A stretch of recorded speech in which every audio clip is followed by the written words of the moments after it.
Southwest region. Check out the location. Pueblos are the houses it looks like that they used, and it looks like pottery was very important to this region. The Southwest region is home to indigenous peoples called Pueblos, who are descendants of the Anasazi people, ancient one. The Anasazi people had lived in Southwest for thousands of years. The name Pueblo is a Spanish term for town or village, and refers to the places where the peoples of the Southwest lived. In the 1400s, there were numerous Pueblo villages, with the largest being home to the Hopi, Taos, and Zuni people. Today, these tribes, along with many others, are still thriving. Each Pueblo community have their own language. Like their Anasazi ancestors, they also have their own government. It started when the clans within the village would choose a leader to represent them in the village council. If the villages needed to meet for large issues, each village would choose a representative to speak for them at a tribal council, so each village could have a voice in the decisions. The tribal council still exists today. The Southwest region does not have many natural resources to help the early peoples survive. The land is dry and lacks trees and rivers. This region suffers from periods of drought. Because of the hardship, early Pueblo peoples had to be creative to get water to their crops.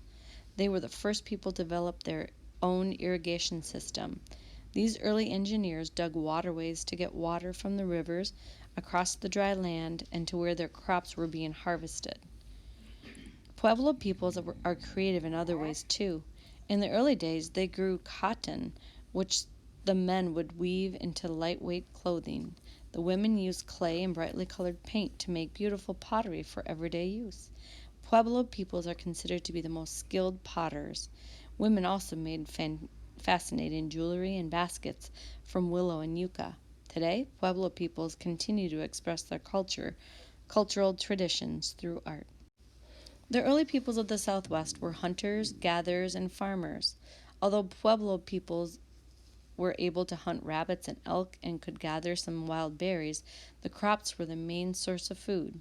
Because of their creative methods, the Pueblo peoples were and still are amazing farmers. They grow crops such as squash, beans, wheat, and corn, also called maize. Maize used to be the bulk of their diet. After harvest, they would dry, grind, and store it. They grew over 24 different varieties of maize, although yellow and blue varieties were the most popular. Because farming was so important to the early Pueblo peoples, they would designate someone as a sun watcher to let the farmers know when the best time was to plant and harvest their crops. Most of the early peoples of the Southwest lived in villages called pueblos. They were multi-storied houses made of adobe, a mixture of clay and straw baked into hard bricks. Adobe homes were easy to build in the dry, hot climate because the bricks could be mixed and dried very quickly. Many villages today use modern materials to build these homes. Many of the early Pueblo peoples built their pueblos beneath the overhanging cliffs or on top of mesas, hills with flat tops, to protect themselves from the enemies. Their homes are similar to apartment buildings. An adobe building may hold an entire clan, and each family inside the building may have its own unit. Traditional life has a matrilinear clan system. The clan houses owned by the women. Early Pueblo peoples were mainly farmers and stayed in one place to tend their crops. Since the adobe homes were permanent residents, early Pueblo peoples mainly traveled on foot. Like all native tribes, the peoples of the Southwest have many traditional beliefs and customs. They mainly stem from the close ties the people have with nature, the forests, deserts, mountains, and waterways. Ceremonies and other important meetings are held in secret underground rooms called kivas.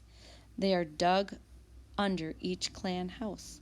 Pueblo people today still use them daily for meetings and ceremonies for their clans.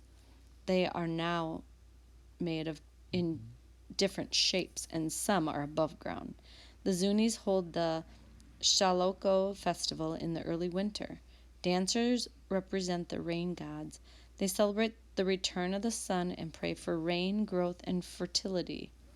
This sacred ritual is only open to members of the tribe. The Hopi are also known for their snake dance. This dance worships their ancestors.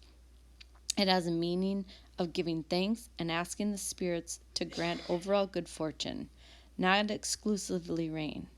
Some Hopi ceremonies use Kachina dolls to help teach the tribal regions to the clan's children and help those with their harvest. The dolls are made to represent the different spirits that the tribe worshipped. Often they dress up like the dolls during the chants and dances. For your work, the boldface words represent important words in the article. Write the meaning of the words below using context clues in your reading.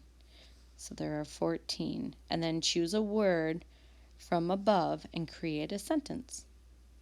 So Anasazi, Pueblo, Village Council, Tribal Council, Drought, Irrigation System, Mice, Sun Watcher, Adobe, Mesas, Matrilineal, Kiva, Shalako Festival, and the Snake Dance.